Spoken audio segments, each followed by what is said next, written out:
are working through today, sort of sharing with you how we evolve an exhibition from concept through design to installation to completion. So we're really excited to be here with you.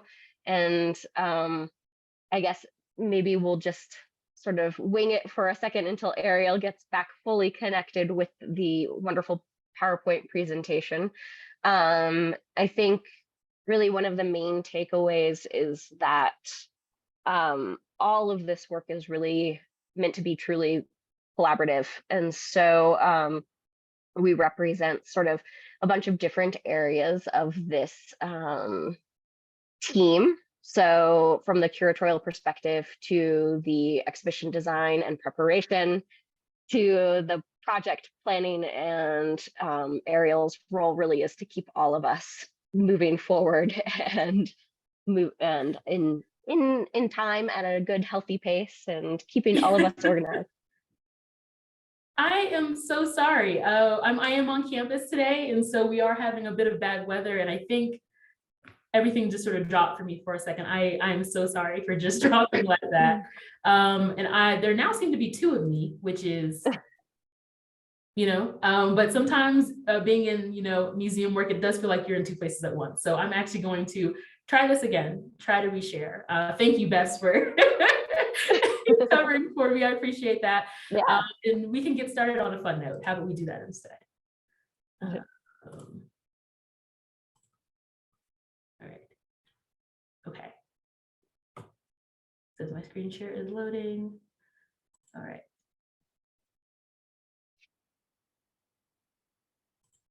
There we go. All right. Is everything viewing okay? I don't want to accidentally lose anything. Looking good. All right. Awesome. Lovely. All right. So to sort of get back to where we were, yes, from concept to completion, sort of looking at the overall scope of creating exhibitions from start to finish here at the Georgia O'Keeffe Museum. So just so much fun today.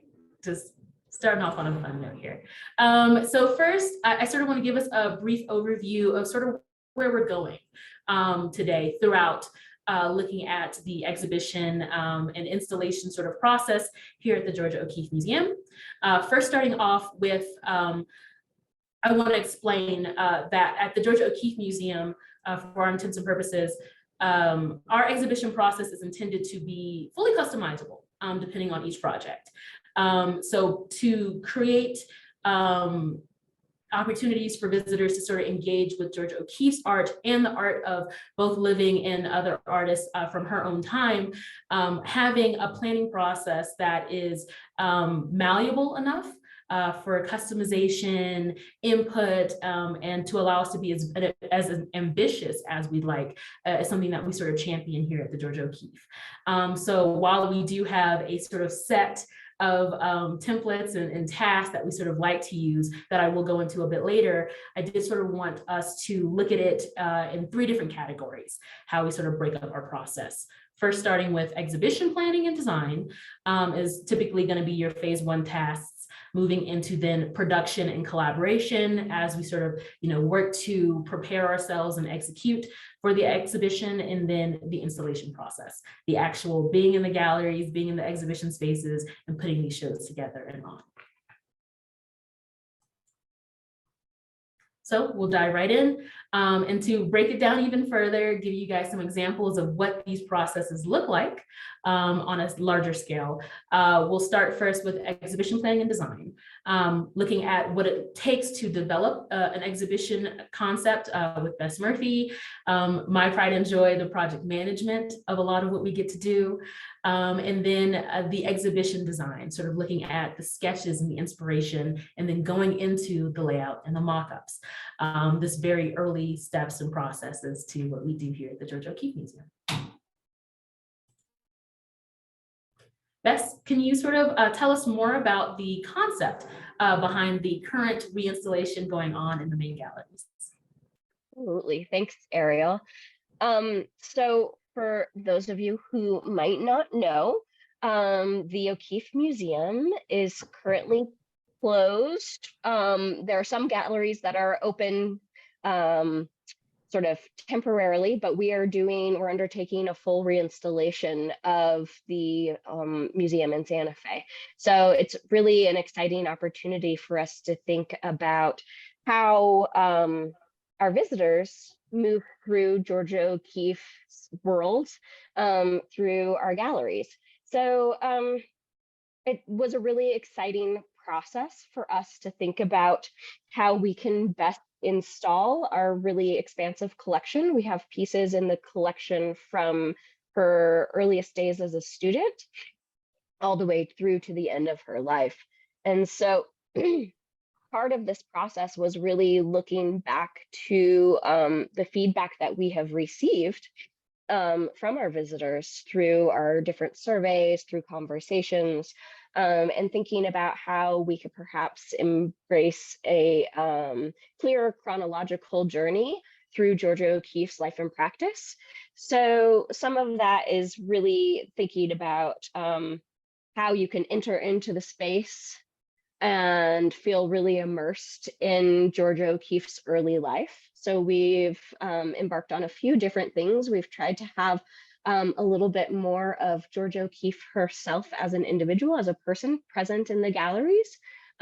We've also worked on including a little bit more interpretation than we maybe have in the past. So when you come into the museum, hopefully you all will have the opportunity to come into the museum to see this new reinstallation. If you've been to the museum in the past, you'll see more chats, more labels that have a little bit more information for many of the pieces. You'll see certain things like photo murals. So you'll have a large sort of immersive photograph of O'Keeffe herself that you can see that sort of shows O'Keeffe at different life stages, which is really wonderful. We also revamped our audio tour.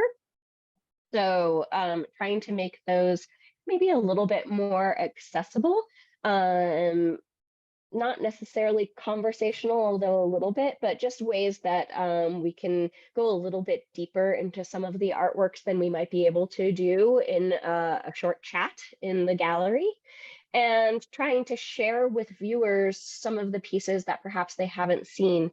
It's really exciting to think about really the expansive breadth of Georgia O'Keeffe's career. She is such a widely recognized and loved figure in American art, but she really, she was practicing art from her childhood and was really skilled already when she was in high school. And so we start out the galleries with a visit into that era of her life, and then moving on to her very early experimentation, where she was playing with abstraction in a way that many artists weren't doing at the time, especially considering that she was living in Texas, which was not necessarily the hotbed of American abstraction.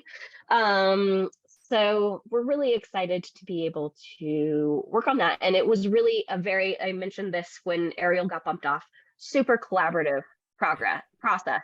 So it wasn't just myself. We have a whole curatorial team. We were having lots of conversations with Jennifer Foley, our deputy director, with Yari Martinez, or with Yari Pule, our assistant curator, like losing titles, and with Ariel and Tom. And so this was a really deep discussion, thinking about like, what are the best pieces to share this with our viewers, these stories, and how can we sort of rethink things in an exciting way. Awesome. Yeah, no, thank you so much, Bess. Absolutely. So it's been a lot of fun. It's been sort of fast paced, but in a good way to sort of, take care of our actual building, our current building, while we're still ongoing the new building project and doing that roof work. So when given the opportunity to make improvements, we decided to take that opportunity and make the best of it. So this is a really exciting collaborative process that we've sort of taken on. And the planning process has been unique as well, as Beth sort of alluded to. So I'll sort of take you guys through sort of transitioning from there at looking at what project management sort of looks like when planning an exhibition.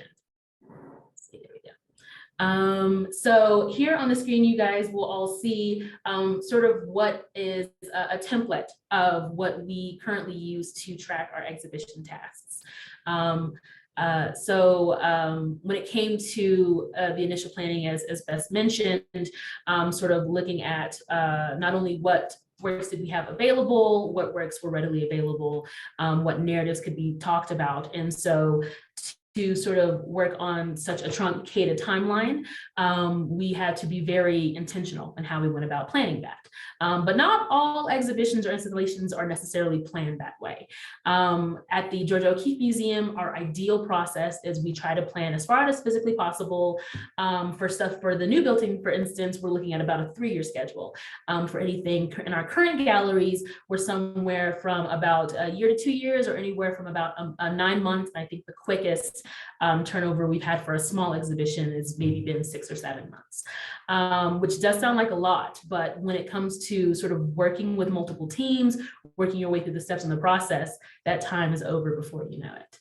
And so that's where something like a document such as this that you have on the screen here, where we track our tasks using project management software. We do something similar with a program called Wrike. Can be very useful in keeping us both, very transparent and communicating with one another, but on tasks as much as possible, because everybody in the institution, as well as on this call, does have other responsibilities and obligations as well. So when those come up, we don't want to lose that momentum, and this helps us keep that. In addition to the sort of initial development of a concept, once we have that, there are a number of steps that the teams at the institution will take to sort of run with that and develop that idea. Everything from developing a cost and budget, looking at the schedule and what's possible, looking at what resources we have available, not just people resources, but materials. What platforms have we used in recent shows? What do we have, or what would we need to do something that would, work with the materials that are being discussed? And then naturally that checklist. In addition to a tracking sort of system such as this, that checklist is going to be another anchor that is really important when working on an exhibition. And then from there, the initial research and the sort of continuous planning will continue with our teams before we get ready for a kickoff, in which we gather together both our CNI division teams and any internal sort of teams, such as communications and marketing, learning and engagement, front staff, so that people are aware that this exhibition or this planning effort is ongoing and happening, so that as they begin to hear about it, it develops. They understand where we are in the process, what the idea is, and sort of what our overall goals are going to be. So that's really, really important to sort of set us off on the right foot.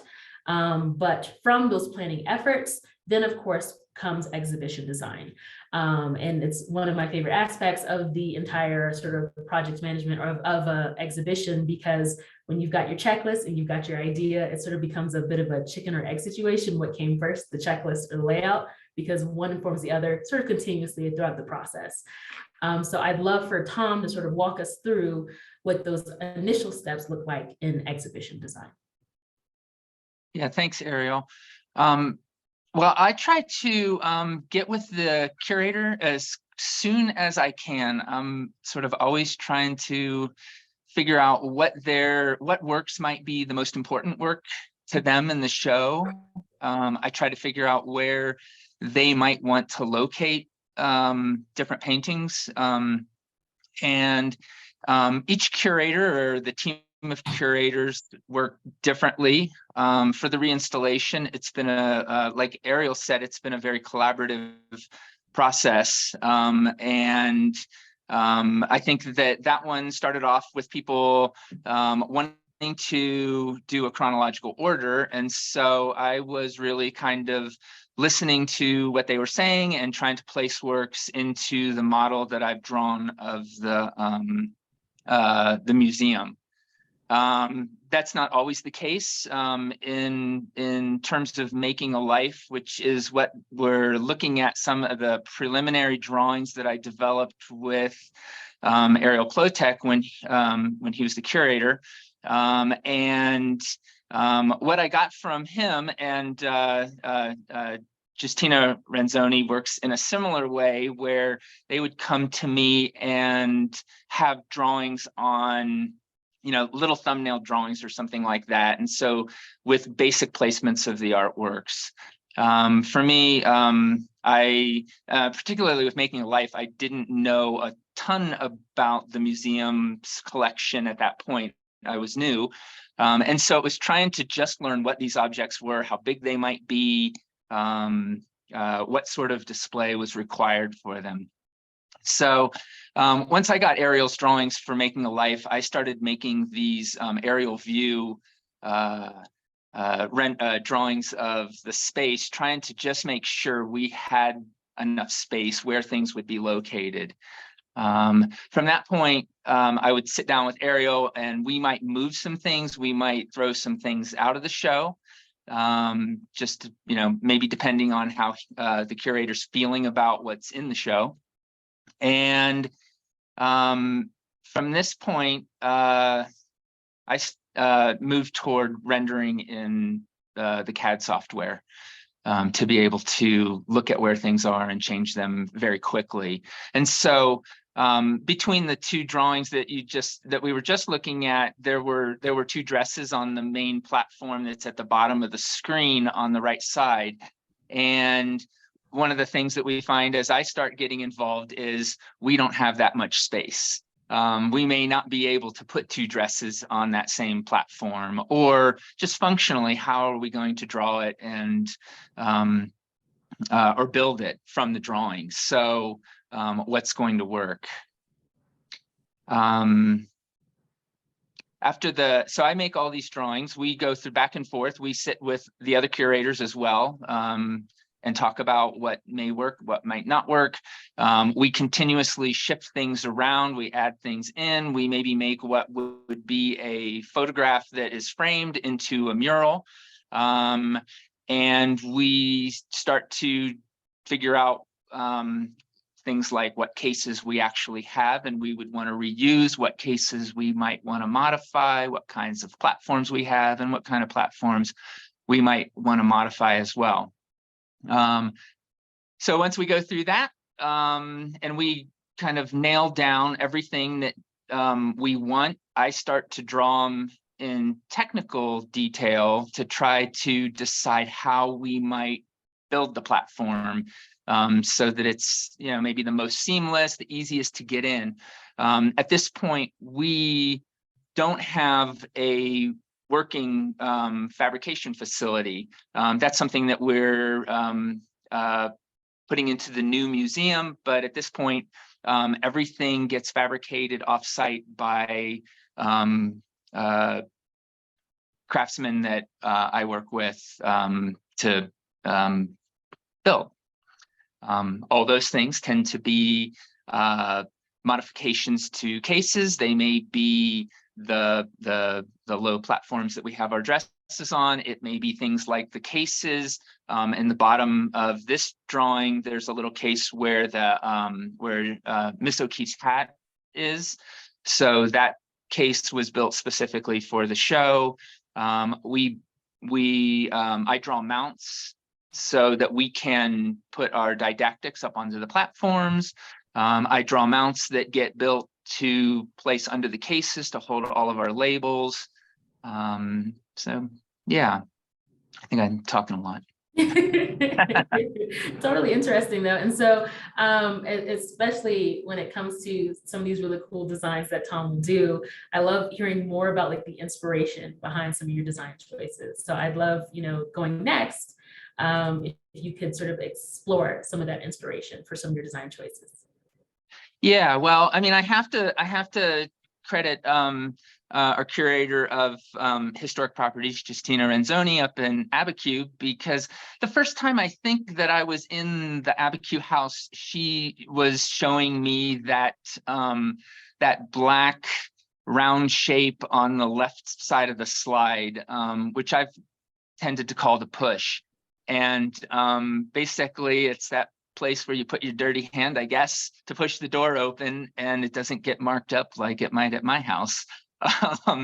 And so just had that design being super interesting to both of us. And from that visit, and knowing that with Making a Life, we were going to be working on things from the house and trying to relate back to the both the Abiquiu house and the Ghost Ranch house.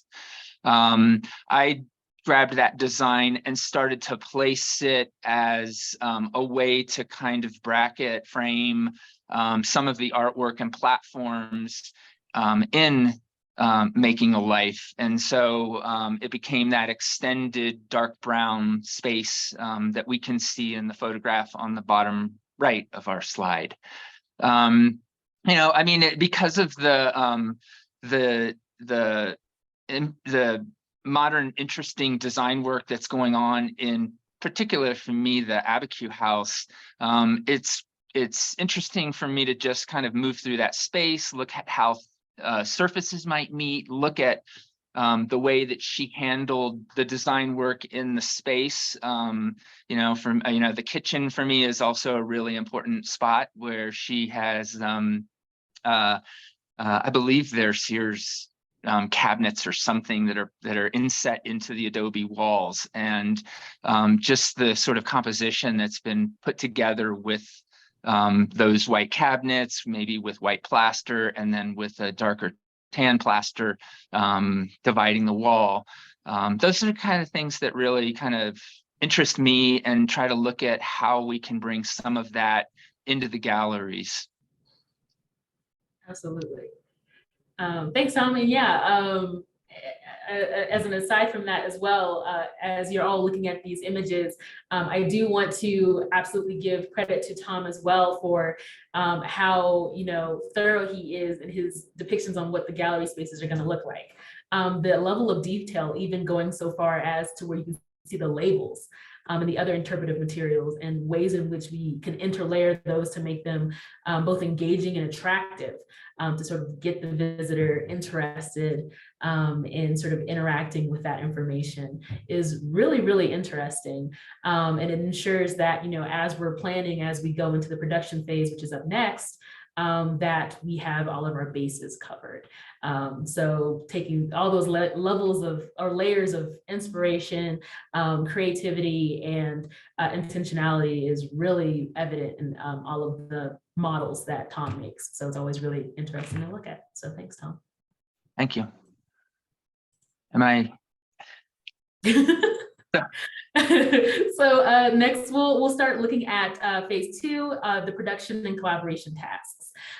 So we sort of looked at the planning and the aspirations, what we'd like to do, but things are a little different once reality hits. What can we make? What is possible? What is required to display the art and the objects properly? And sort of how graphically can we indicate to you, the visitor, that this is separate from the main galleries or the main tour. This is its own sort of package deal. And then one thing I do love about working at the Georgia O'Keeffe Museum is not only our internal collaboration, but our external collaboration. We have a lot of ongoing efforts, and have had ongoing efforts, to work with experts, local knowledge holders, artists, and people of that nature, to broaden what information we can provide to the visitor. So we'll look at a little bit of those. Oh, my apologies, there's one at the bottom there, our external collaborations as well. So we'll start off with sort of the production process. So a recent exhibition that went up in November of 2023 was Rooted in Place. This is actually on view in Gallery 3 right now. And it is an opportunity in which, and I believe there was a talk, I think last month, or the month prior. It's month February. prior. The month prior, Yeah. the month prior, Yeah. to sort of celebrate the opening of this exhibition, in which we partnered with the Santa Fe Botanical Gardens to look at Georgia O'Keeffe's depictions of a variety of botanical subjects, but most importantly, trees, sort of hence the name.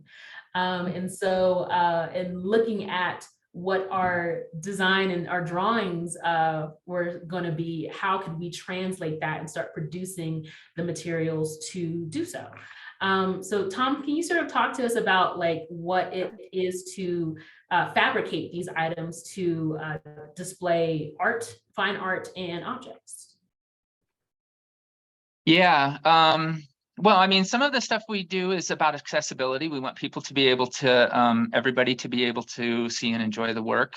And so that may be related to our cases and how high our cases are, what sort of angles our cases sit at, how far they sit from corners and other walls and things like that. That's one element of our concerns. One of the concerns with this image that we're looking at was to have the piece of desert driftwood there, or the unstump is what we've internally coined it. And how do we get that piece of wood to stand up, be in that in the position we want it in, to be able to relate to the painting on the right.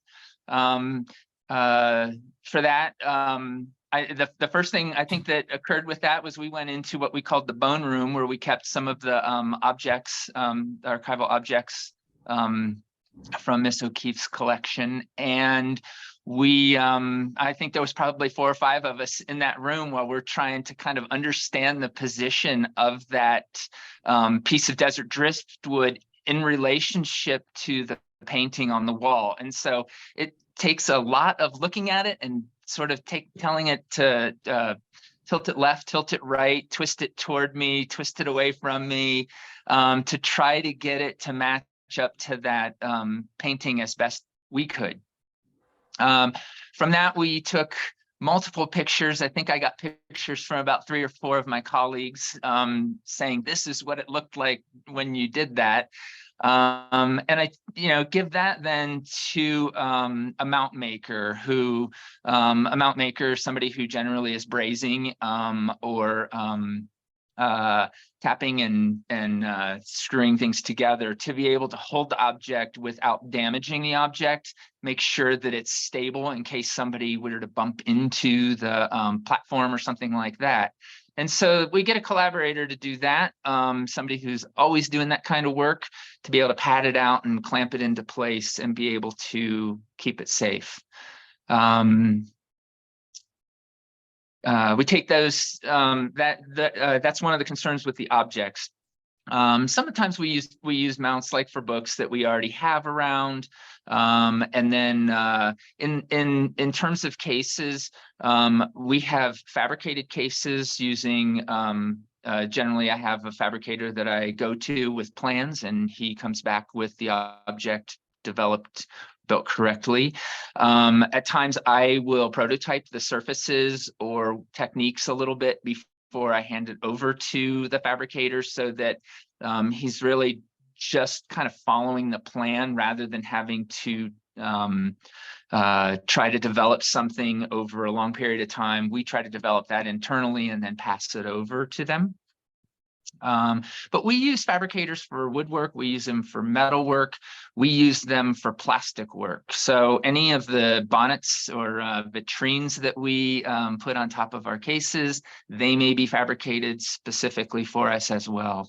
And that's stuff that ultimately preparators do that work, and fabricators, that we will bring a lot of that work into the museum in our new museum phase. Definitely. And there's always something Bess said quite a bit when we were sort of planning this process for this exhibition, and then sort of once we opened it, that when it came to how we chose to display the lovingly unstump in the exhibition space, that the act of not including a bonnet in this case, even though it is an item from our collection and it's the actual item Georgia O'Keeffe, understand, drug all the way home so she could depict it in the painting that's displayed right behind it. By not including a bonnet and sort of allowing it to be viewed from multiple angles, sort of demystifies it as this, untouchable object. It's something that, she appreciated and we want the visitor to appreciate as well. Is that right, Beth? Absolutely. I think she obviously had a real intimate experience with this piece of the natural world, right? And so if you put glass between the viewer and the object, it really breaks that intimacy that we could have. Now we don't want people to go up and like pick at it and take pieces of the wood off. Obviously, we don't want people to touch it. But we do want people to be able to have sort of that more immediate experience of the materiality of it, which I think O'Keeffe so perfectly captured in her painting. So it was really, I think, a very simple but also a very powerful moment when the entire team all agreed, like, yes, this is going to have so much more of an impact if there's not glass between the viewer and the object. It's wonderful. Yeah, absolutely. Thank you. So let's dive back and sort of look at another example of production. Tom, you mentioned some of the cases that, developed and planned and then actual executing to build them, right? Yeah. Well, this is kind of interesting. When I originally drew these cases, I had made a V-shaped leg. And that was in relationship to some of the benches that are around, I believe I saw them in Ghost Ranch that had those kind of V-shaped legs. But, in the spirit of the collaborative process among the group, it was suggested somewhere in there that we maintain that push design or that arch that became the underside of the leg for these table cases, which to my mind was a really good solution or pivot in terms of how we would fabricate this work. Very cool. And then we'll do one more sort of example of production. So these were in our main galleries here in Santa Fe, but as Tom sort of mentioned, in working with Giacina Renzoni, who is the curator of historic properties in Abiquiu, we also execute the exhibitions up there. So there is fabrication for the materials at that campus that are more object-based and will have reproductions of things versus actual fine art. So can you speak on that a little bit, Tom? Yeah, so it is a challenge. There's definitely a conversation about how we reproduce things and what we will reproduce, what is acceptable in a reproduction. In the Welcome Center exhibition, there's a little reproduction of Mount Fuji, the painting Mount Fuji, which is somewhere it's maybe almost 4 feet by 7 feet or 6 feet or something like that wide. And so we put a reproduction piece of it. It's a piece of plastic with a fabric kind of mural. I call them stickers, basically on top of it.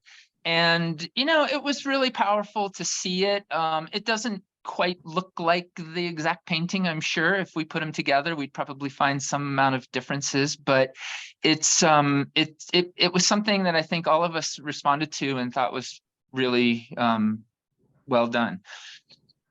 We don't put original paintings and drawings and things like that in our Welcome Center. And that has to do with climate control, which really almost any of the work that we put out, we run through, once we've determined that the work is available to the exhibition, and generally that comes through our registrar and collections manager, Judy Chiba Smith. Once she said, yes, that work is there, we show up to Dale Cronkright, our conservator, and we find out, can that work be in this environment? And the issues with the environment might be something like the relative humidity of the environment, the temperature of the environment. It may be related to how much light's coming in through the windows, or even off of our light fixtures, as to what we're allowed to put out or what we can responsibly put out without damaging the artwork, so that other people can't see it in the future. So we put up reproduction photos in the Welcome Center at times. That's what's in those frames. We have put up this larger mural of Miss O'Keeffe. I believe that's in Turkey. And so, you know, we definitely do some amount of reproducing, and it may be something like travel brochures that we make copies of and put out, because we don't want to fade the inks of the ones that are out of the archives. But yeah, it's always a concern, and we have the same concerns in the museum space, where we have our light wells and skylights that may push light levels too high for a work on paper. And we have our windows in Gallery 8 that also could potentially push light levels too high for a drawing or pastel or something like that. So it's always a concern of what we put out. Definitely. Yeah. And so that's how we sort of talked about a little bit earlier, in that it's like this ever informing process, the checklist informing what we can put in the layout informing what is available for the checklist. And a lot of that environmental, the actual space, has to do with that too, including the roof. So very important for the roof to get fixed. Right now, we're very thankful for it. And then, so once we have our foundation down, once we have our idea of what our layout's going to look like, we can get a little more creative, even more so. And with our graphic identity, as I mentioned earlier, sort of that package deal of how do we make this obvious that this is an exhibition that's separate from anything else in the space, anything that came before it, or anything that might come after it. And that's where the graphic identity becomes very, very important. And it's a lot of fun. So in addition to the people on this call, the rest of the curatorial team and interpretation is involved. We also get then internal input from comms, and particularly Chrissy Breeze, our graphic designer, is also really integral in this process. And discovering, okay, sort of looking at the checklist, what colors are interesting, what shapes, what forms, if we're, collaborating with others, and we did here for this exhibition, how can we sort of make their labels interesting and unique versus the regular museum labels? Is there any color that we can add, or any design elements? And so that becomes a lot of fun to make it a little more quirky, perhaps a little more like Georgia O'Keeffe itself in the actual process. Yeah, so it's always just really fun to get in a room. And I think we do quite a few meetings when it comes to the graphic identity, once everything is sort of set, and developing typefaces and stuff of that nature, until we're satisfied and ready to start producing and installing these products.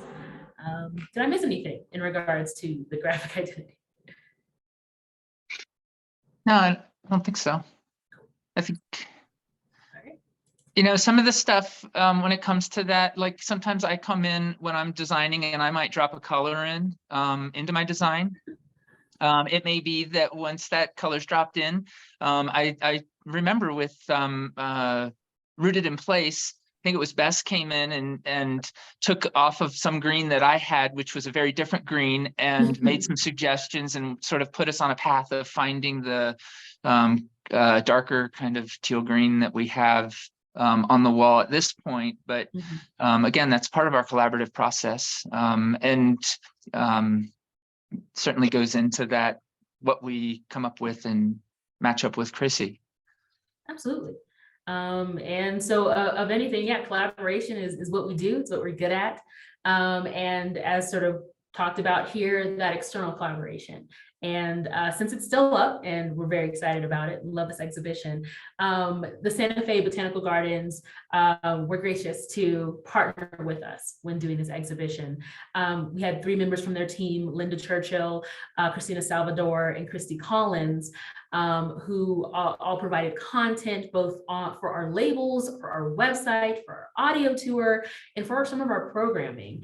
And since it's actually now being extended out into August, we will have some additional opportunities as well for visitors to sort of learn more about not just the artistic aspects and what Georgia O'Keeffe took from the depictions, but the actual botanical nature of these items, the ecological nature of these items. And so the Santa Fe Botanical Gardens taught us so much. I know I learned so much about trees, in particular palm trees, which aren't trees.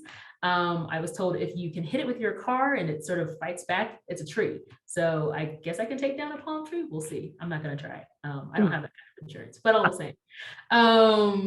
It was really great to work with outside experts to learn more and engage more and to bring that information to our visitors as well. So that was a lot of fun and I'm glad we did it. And not only do we have this one upcoming for 2025, we'll actually have another exhibition, and I don't want to incorrectly say the title, it's entirely gorgeous, but internally for a while we called it Tewa Country. Bess, what is the proper title? I mean, it is Tewa Country, but it now you're putting me on the spot because I'm not a Tewa speaker. So we do have Tewa Country in Tewa, and then Tewa Country. But it is really thinking about it. It's taking a step from the idea of collaborating with another organization, moving that beyond to collaborate with contemporary artists in New Mexico.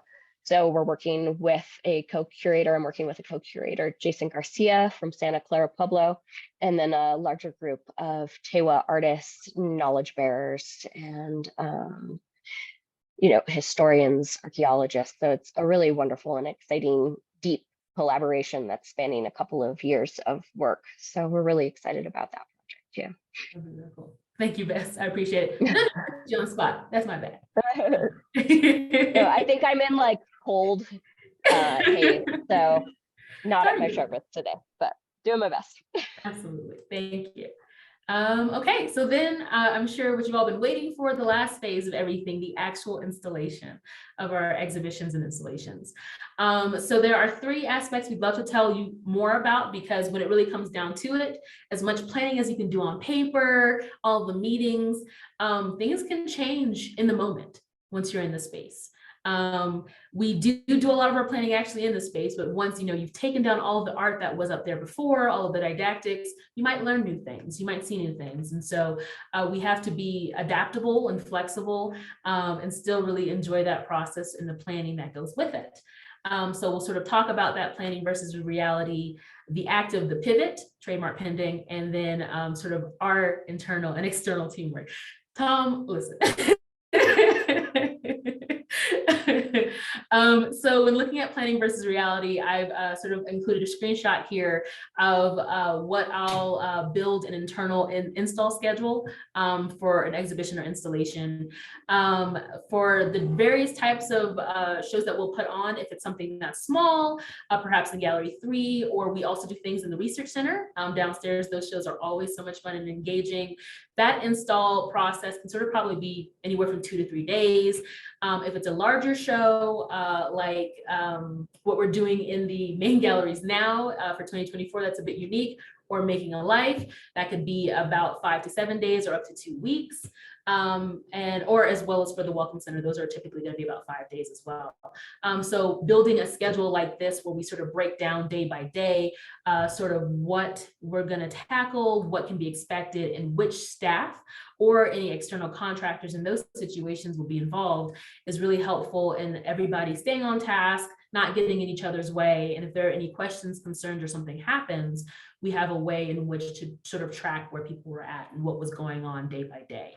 And it's been incredibly helpful. These will typically be posted just in various places in the museum when we're doing an install. But I find that they've been very helpful and sort of communicating where we're going throughout the process. The act of the pivot, sort of similarly, I guess, to this sort of how this presentation began today. In museum work, it's so much fun and it's so beautiful and it's so interesting, but it can, like I said, change at a moment's notice. And an example with which also happened in Rooted in Place that went up, as it stands now, you would never know necessarily that something changed during that process, during the install. But we actually did have a plan to include a smaller sort of mural situation on this wall here that I have on the screen with the, it's sort of, I don't know what direction that is, Tom. Tom can say the directions, don't know. The one with the maple on the wall in the case, behind that case was actually going to be this gorgeous sort of Fabri-Tac mural of Georgia O'Keeffe leaning up against the street. However, when we finally unrolled it, the colors sort of differed on the wall than we were anticipating. There was a lot of cool tones that almost appeared a very nice lavender, very beautiful, but didn't necessarily add what we were hoping we would get when we actually would install it on the wall. So it was, I believe it was like the third day of the install, we're doing really well, things started to go on the walls, and sort of taking a pause, getting together with the team, bringing in the curators and saying, okay, this is the situation, this is what we're looking at, how should we pivot? What should be our next step? And so the choice was to sort of table the idea of this mural here. We have other murals in the exhibition that are very, very strong. So we weren't necessarily losing content, but just sort of taking a step back and allowing just the art to really shine. And if anything, it was really, really beautiful and really, really lovely. Yeah, okay. And then And some of that ability to pivot happens very easily because we've looked at drawings that didn't have some of these elements in them, and you know, we're ready for that change. Having made drawings, looked at drawings to be able to get there. Absolutely. So the benefits of truly planning. I mean, if you have a variety of options available to you at any given time, it can help you when you're in a pinch, and it really did. It allowed us to create something quite beautiful. And so that's where truly just wanting to end on a positive note, just to highlight the teamwork of the Georgia O'Keeffe team, not just those involved directly in the exhibition planning process and the exhibition execution, but also all of those who have a hand in some input externally and internally. And so I know for myself, and I don't want to speak too much for my coworkers, I'll let them speak themselves, but I think that's a lot of where my joy comes from. What I get to do is the teamwork and the everyday and sort of the problem solving, the idea sessions. It's all just a lot of fun, and I always get to learn so much. So I know for me, that's why the teamwork is so very important. I agree. And I also see that we are at about 9:50, so I think we may want to try to pivot toward questions. Pivoting, it's what we do. Absolutely. So thank you all so much for sort of joining us on more about our exhibition process and sort of what we do. We'd love to hear your questions. Thank you all so much. I know that in the past, 40 minutes or so, you've barely scratched the surface of what's required to bring an exhibition to fruition. And so I also just want to take this opportunity to thank you so much, you and all of your collaborators, for all of the care and thought that you put into making these exhibitions a beautiful experience for those of us who get to experience them as viewers. So thank you so much. And we, of course, always have lots of questions. So let me get started here.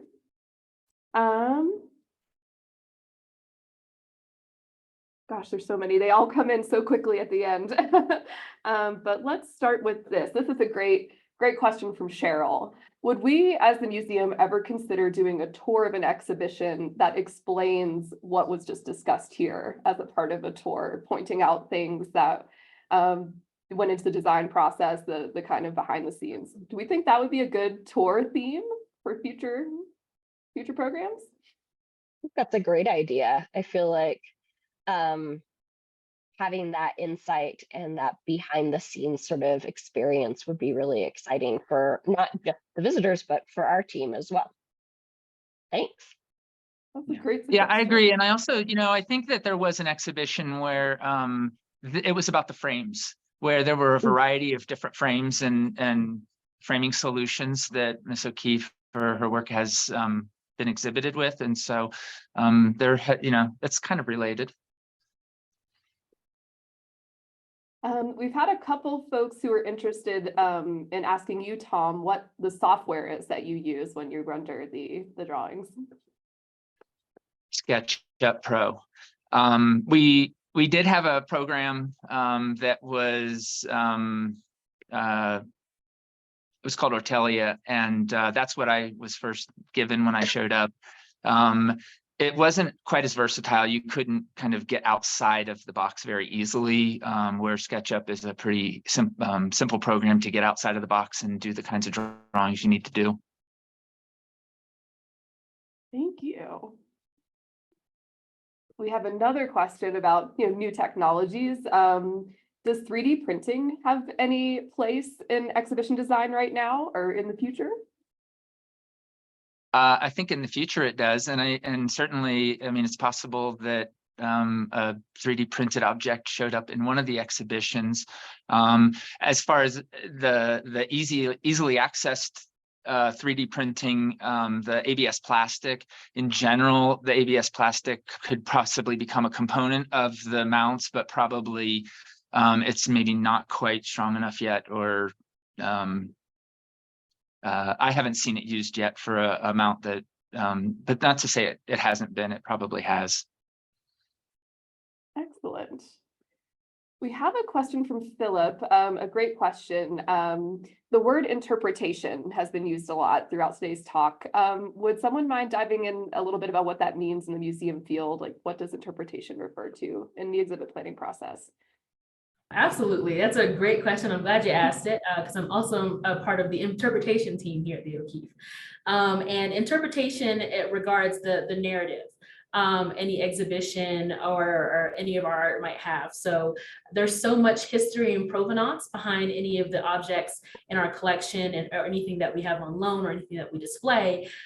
So how are we going to choose to sort of create or curate that narrative to sort of make it engaging for the audience? And that's what interpretation is, sort of interpreting that history in a way that sort of gets the visitor to want to learn more about that object, because there's only, unfortunately, so many things we can put on the walls before it's less about the art and more about the words. And so we really want to strike that balance of information and just the beauty of what we have to display. And so that's where interpretation becomes so important. So typically when I was saying it, my apologies, it was going to be your labels, audio tour content, anything online.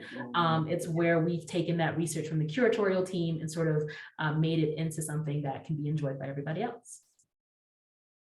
I think one important thing to say about interpretation also is that, we as curators typically come from, in an art museum, come from an art historical background, right? Have spent many years in school. And so it's really, really important to not get stuck in sort of that rigid art historical world, but think about how we can make interpretation interesting, exciting, accessible for everyone who comes into the museum, whether it is another curator or historian, or a 6-year-old kid who's just starting to read and is really excited to be able to explore these labels. And so I think that's one of the most interesting parts of interpretation, is how you can make it accessible and engaging and give a lot of wonderful information, but make it so that it doesn't feel alienating or too academic for anyone. Yeah. I agree. Thank you. I think we have time for just a couple more questions. Another really great one. we've had a couple of people asking, how is the safety of the artwork prioritized during, the phases where you're doing construction and fabrication? So for instance, on one of the slide images, the stump and the painting were, for Rooted in Place were all, things were happening around those objects. So how do you prioritize the safety of those objects while you're figuring things out about displaying them? That's a good question. I'm glad they noticed that too. I saw that question. I was like, oh, that's a good eye. So, and I want Tom to definitely touch in, but I want to preface that, like, for that image, we do a lot of back and forth as we're installing. And so one thing I'll sort of assist the install team on is, as they're installing things, I'll send photos to the team and then they'll put it back, in its box or move it for safety reasons. So we're not necessarily directly installing around some objects unless they're properly mounted or locked, right, Tom? Well, yeah, I mean, we, with the protecting the artwork is the most important thing. Well, the people are the most important, then the artwork. But we put foam down all over the floors. We have glass on our paintings. I try to bring in all the big things first. So any platforms, any cases and things like that, try to get those in and onto the walls or into position before we bring the artwork in. We tend to try to handle the artwork as little as possible, but when we do handle the artwork, it tends to be either two people, or if it's small, two hands on either corner, so that we're not doing anything to damage the frames. We try to get the work up onto the wall, onto the hooks, and locked into place quickly without a lot of movement. Certainly, as we've been dealing with our roof, we have removed works that we'd consider more fragile, whether it was that we don't feel like the paint adheres to the canvas as well, or whether we feel like it's something like a pastel or a charcoal drawing that vibration could make pigment fall from the surface. So yeah, definitely. We try to be super aware of what's around the work and where the work is moving to or from, so that we know it's going to have a safe landing spot when we walk it across a room or something like that. Tend to use carts, and we tend to use bin boxes to move artwork rather than one person holding the artwork for long distances. So I think that covered it. Yes, thank you. And of course, with so much care and detail going into each phase, that makes complete sense that there'd be so much protection for the pieces.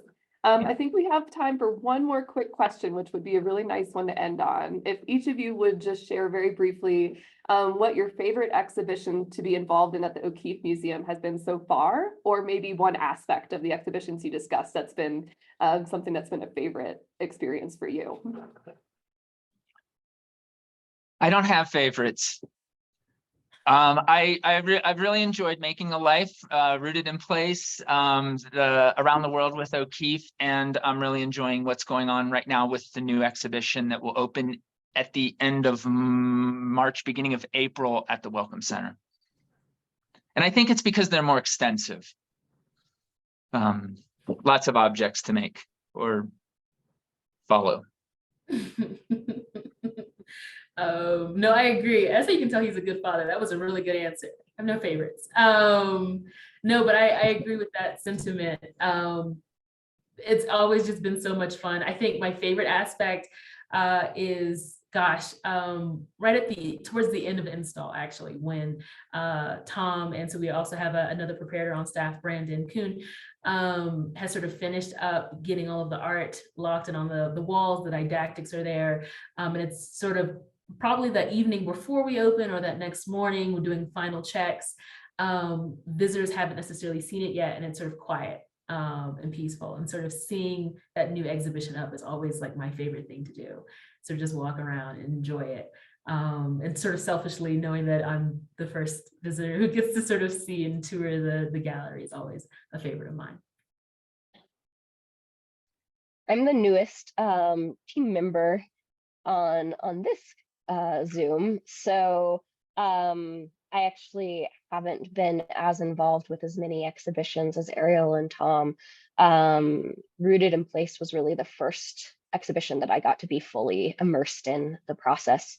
But I think even if that hadn't been the case, I would have really loved that because of the collaborative elements. For me, that's one of the most exciting things that we're doing more of, expanding more of at the O'Keeffe, is figuring out ways that we can build meaningful partnerships with our neighbors across New Mexico. So I love that. Great. Well, thank you all for sharing. And thanks to everyone who joined us this morning. We had so many questions. We didn't get to all of them, but we really appreciate you being here. And thank you, Tom, Ariel, Bess, for sharing so much insight about what it takes to have an exhibition completed and enjoyable by the public. I know next time I go to an exhibition, I'm going to have a lot more to think about as far as who was involved and the many steps and thought and care that goes in to each one. So thank you all so much. Absolutely. Thank you, Molly. For having us. Yeah, thank you. So thank you all again, and we hope you join us for next month. Stay tuned for details. Thank you. Bye.